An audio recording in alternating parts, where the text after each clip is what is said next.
بسم اللہ الرحمن الرحیم۔ اللہ کے نام سے شروع کرتا ہوں جو بہت ہی مہربان ہمیشہ رحم فرمانے والا ہے۔ سورہ اعراف۔ بسم اللہ الرحمن الرحیم۔ اللہ کے نام سے شروع کرتا ہوں جو بہت ہی مہربان ہمیشہ رحم فرمانے والا ہے۔ سورہ اعراف آیت نمبر 1۔ الف لام میم صاد۔ ترجمہ: الف لام میم صاد۔ سورہ اعراف آیت نمبر 2۔ کتاب انزل الیک فلا یکن فی صدرک حرج منہ لتنذر بہ وذکری للمؤمنین۔ ترجمہ: یہ کتاب ہے، نازل کی گئی ہے آپ کی طرف، بس چاہیے کہ نہ ہو آپ کے سینے میں کچھ تنگی اس کی تبلیغ سے۔ یہ نازل کی گئی ہے تاکہ آپ ڈرائیں اس سے، اور یہ نصیحت ہے مومنوں کے لیے۔ سورہ اعراف آیت نمبر 2 کے پہلے حصے کی تفسیر۔ یہ صورت ہجرت سے کچھ عرصہ پہلے نازل ہوئی۔ اس وقت کفار و مشرکین کی اسلام دشمنی حد کمال تک پہنچ چکی تھی۔ آیات الہی کی تکذیب، احکام شرعی کا مذاق، مسلمانوں پر جور و جفا اور رحمت عالم صلی اللہ علیہ وسلم پر ظلم و ستم ان کا مقصد حیات بن کر رہ گیا تھا۔ انہیں راہ راست پر لانے کی ساری کوششیں بظاہر بے اثر معلوم ہو رہی تھیں، جس سے حضور صلی اللہ علیہ وسلم کے دل نازک کو سخت صدمہ پہنچتا تھا۔ لیکن اس کے باوجود فرمان خداوندی یہ تھا کہ دعوت حق دیتے چلو، پیغام حق سناتے رہو، راہ راست کی طرف بلاتے رہو۔ اس لیے اس سورت کے آغاز میں اپنے محبوب کریم کو ہدایت فرمائی جا رہی ہے کہ آپ ان کفار کے معاندانہ رویے سے تنگ دل نہ ہوں، بلکہ اپنا فرض ادا کرتے چلے جائیں اور اس کتاب مقدس کی تبلیغ میں سرگرم رہیں۔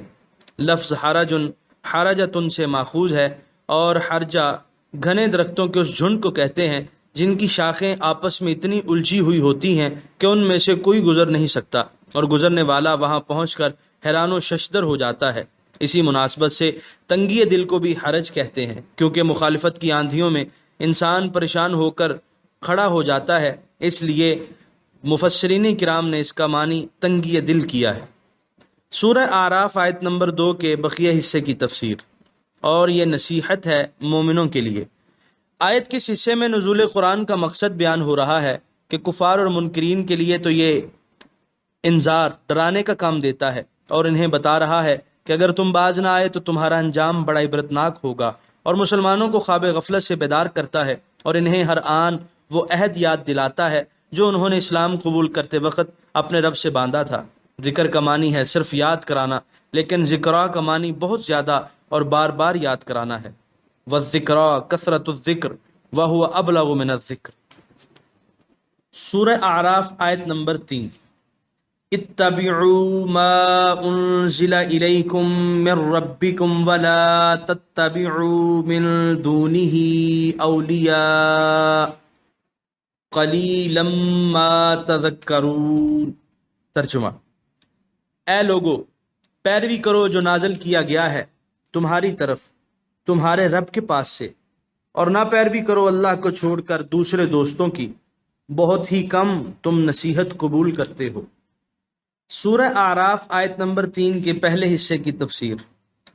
آیت سابقہ میں اپنے رسول کو حکم دیا کہ اس کتاب کی تبلیغ میں کسی قسم کی کوتاہی روا نہ رکھیں۔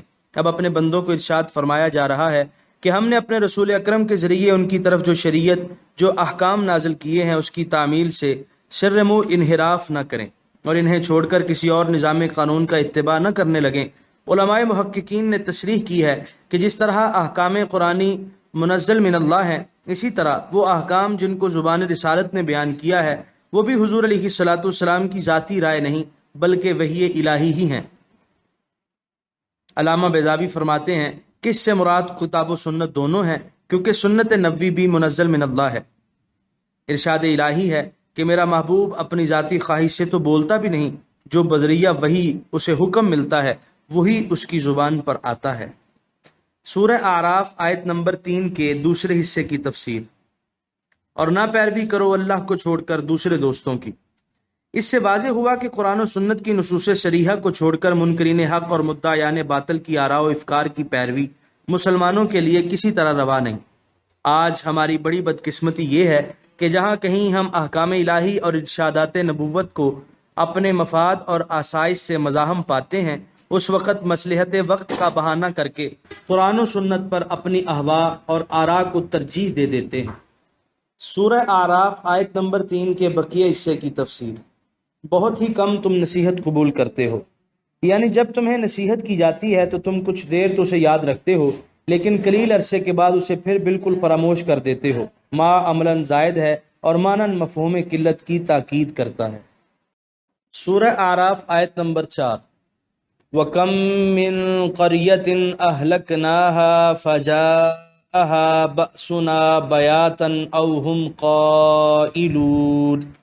ترجمہ: اور کتنی بستیاں تھیں برباد کر دیا ہم نے انہیں، پس آیا ان پر ہمارا عذاب رات کے وقت یا جب وہ دوپہر کو سو رہے تھے۔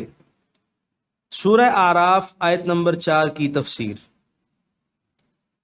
بسا اوقات انسان اپنی معاشی خوشحالی اور دنیاوی عز و جاہ کی وجہ سے یہ خیال کرنے لگتا ہے کہ زندگی کا جو راستہ اس نے اختیار کر رکھا ہے وہی راہ راست ہے، اور اس کا آفتاب اقبال اسی طرح ہمیشہ درخشاں رہے گا، اس لیے وہ کسی رہنما کی دعوت کو غور سے سننا ہی گوارا نہیں کرتا۔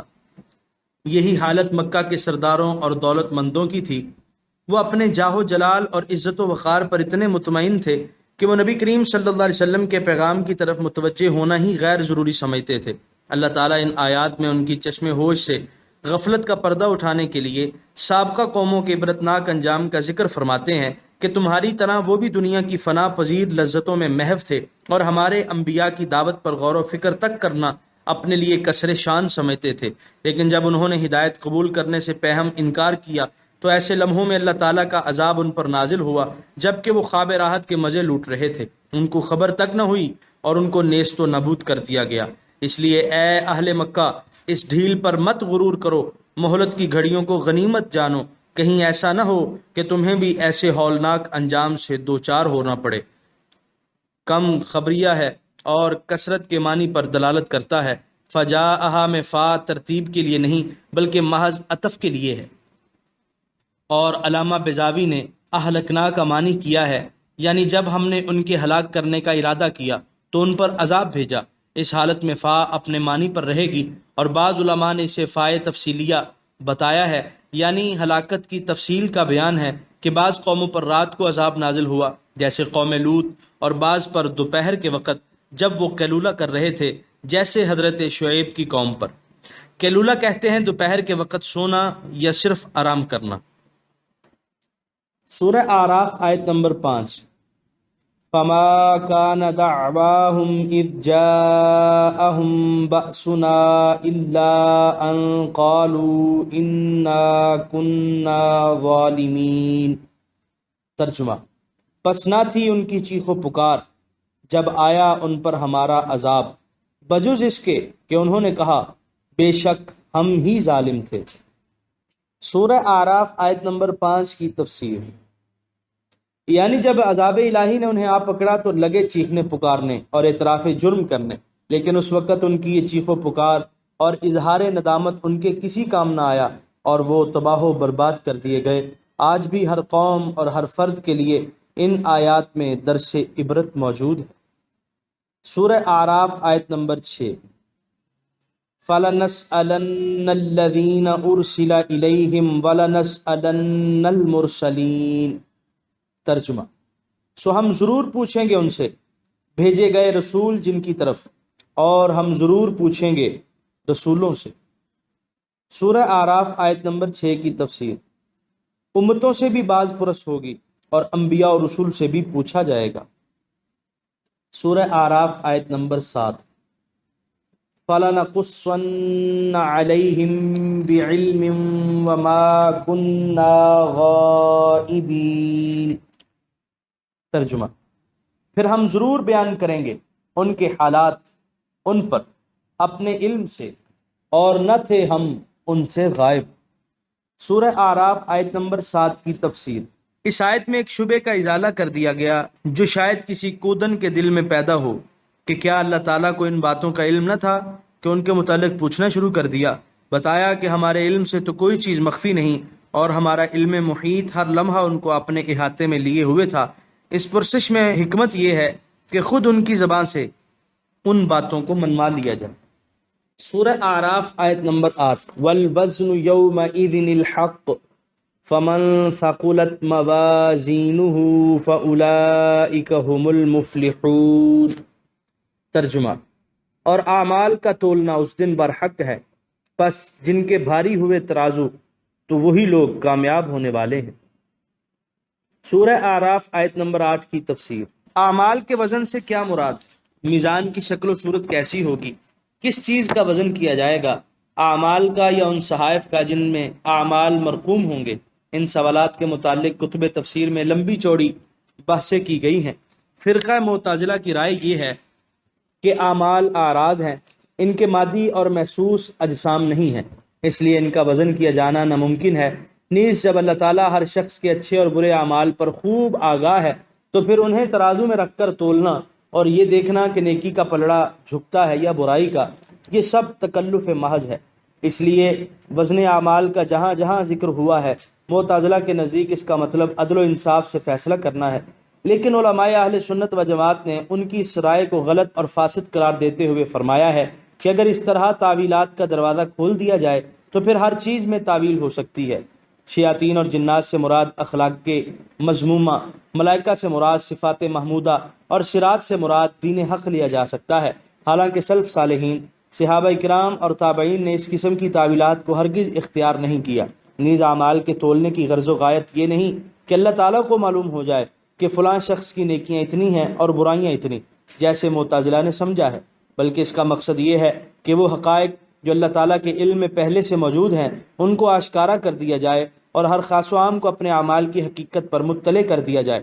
ایسی پیچیدگیاں اور الجھنیں پیدا ہونے کی وجہ یہ ہے کہ عالم غیب کی جن حقیقتوں سے ہم کو آگاہ کیا گیا ہے اور تقریب فہم کے لیے ان کو بعض ایسے عنوانوں سے تعبیر کیا گیا ہے جن سے ہم مانوس ہیں، تو ہم اپنے ذہنوں کی تنگ دامانی کے پیش نظر عالم غیب کے ان حقائق کو بھی ان محسوس قالبوں میں ڈھالنے لگتے ہیں جن کے ہم عادی ہیں، اور اس طرح قسم قسم کی الجھنوں کا شکار ہو جاتے ہیں۔ ان امور کو صحیح طور پر سمجھنے کا یہی محفوظ طریقہ ہے کہ جتنا کچھ اس مخبر صادق صلی اللہ علیہ وسلم نے ہمیں بتایا ہے، صدق دل سے اس پر ایمان لے آئیں اور اس کی تفصیلات میں جانے کی کوشش نہ کریں۔ قرآن نے بتایا کہ اعمال کا وزن ہوگا اور اس کے لیے ترازو رکھا جائے گا، اور سنت صحیحہ نے بتایا کہ اس میزان کے 2 پلڑے ہوں گے، ہم اس پر بے چون و چرا ایمان لے آئیں۔ وہ ترازو کیسا ہوگا، اس کے پلڑوں کی نوعیت کیا ہوگی، اور اعمال جو مجردات ہیں ان کو کیوں کر تولا جائے گا، اس کے علم کو اللہ اور اس کے رسول مکرم کی طرف تفویض کر دیں اور ان کی تفصیلات متعین کرنے میں اپنا وقت ضائع اور ذہن پریشان نہ کریں۔ اگر انسانی عقل نے آج حرارت اور روشنی کے درجات کو ناپنے، ہوا اور پانی کے دباؤ کا اندازہ کرنے کے لیے مقیاس اور آلات ایجاد کر لیے ہیں، تو اس قادر مطلق کی قدرت کاملہ سے کیا بعید ہے کہ وہ ایسا ترازو پیدا فرما دے جس میں اعمال نیک و بد کو تولا جا سکے۔ والوزن یومئذ الحق کی ترکیب میں علماء کے 2 قول ہیں۔ الوزن موصوف، الحق کو صفت مبتدا، اور یومئذ خبر، یا الوزن مبتدا اور الحق خبر۔ میں نے ترجمے میں اس دوسرے قول کو ہی اختیار کیا ہے۔ سورہ اعراف آیت نمبر 9، وَمَنْ خَفَّتْ مَوَازِينُهُ فَأُولَئِكَ الَّذِينَ خَسِرُوا أَنفُسَهُمْ بِمَا كَانُوا بِآيَاتِنَا يَظْلِمُونَ۔ ترجمہ، اور جن کے ہلکے ہوئے ترازو تو یہ وہ لوگ ہیں جنہوں نے نقصان پہنچایا اپنے آپ کو بوجہ اس کے کہ ہماری آیتوں کے ساتھ بے انصافی کیا کرتے تھے۔ سورہ اعراف آیت نمبر 9 کی تفسیر۔ آیات الہی سے بے انصافی اور ظلم کرنے کا یہ مطلب ہے کہ وہ ان آیات میں غور و فکر نہ کرتے، ہدایت کی جو روشنی ان میں موجود تھی اس سے فائدہ نہ اٹھاتے، بلکہ ضد اور عناد کے باعث ان آیات سے منہ موڑتے رہتے۔ سورہ اعراف آیت نمبر 10، وَلَقَدْ مَكَّنَّاكُمْ فِي الْأَرْضِ وَجَعَلْنَا لَكُمْ فِيهَا مَعَايِشَ قَلِيلًا مَا تَشْكُرُونَ۔ ترجمہ، اور یقیناً ہم نے ہی آباد کیا تمہیں زمین میں اور مہیا کر دیے تمہارے لیے اس میں زندہ رہنے کے اسباب، بہت ہی کم تم شکر ادا کرتے ہو۔ سورہ اعراف آیت نمبر 10 کی تفسیر۔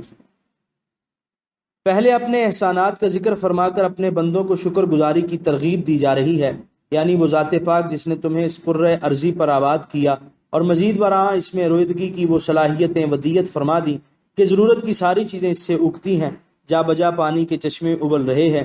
اس کے ان احسانات عظیمہ کے پیش نظر تو تم پر واجب تھا کہ تم اس کے احکام کی تعمیل میں ذرا سستی نہ کرتے، لیکن یہ کتنی افسوسناک بات ہے کہ تم پھر بھی ناشکری کرتے ہو۔ یہاں پر 8ویں پارے کا 8واں رکوع مکمل ہوا۔